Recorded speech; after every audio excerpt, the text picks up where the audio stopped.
नमस्कार। मैं बहुत अच्छा एक मैया जी का पचरा लेकर आई हूँ। लाल लाल डोलिया से उतराई देवी मैया हो, चाई लगीना हो, चाई लगीना। मैया मोरी नीमी जुड़ी छैया हो, चाई बैठीना। मैया मोरी नीमी जुड़ी छैया हो, चाई बैठीना। भीतरा से निकलई माई कैसे वकिया हो, मगन बैलीना। माई के देखी के सवरिया हो, मगन बैलीना। माई के देखी के सवरिया हो, मगन भैलीना।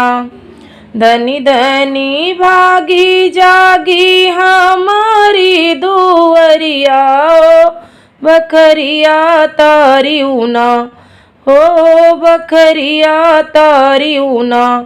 माई दई के चरनिया हो, बखरिया तारी उना। अंगना लगई बैयासन झारी के चदरिया कि कायन भेजूना, हे कि कायन भेजूना। माई आवई के खबरिया है कि कायन भेजूना। माई आवई के खबरिया है कि कायन भेजूना।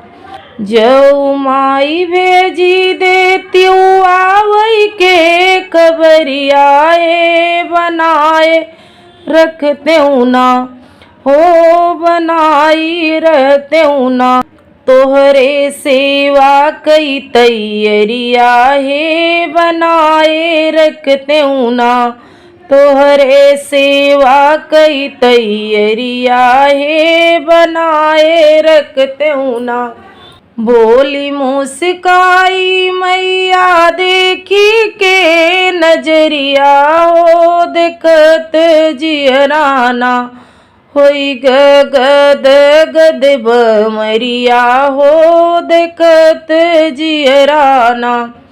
जुग जुग बाढ़ई तोहरी लाल कई उमरिया हो, आशीष हमरा ना हो, आशीष हमरा ना।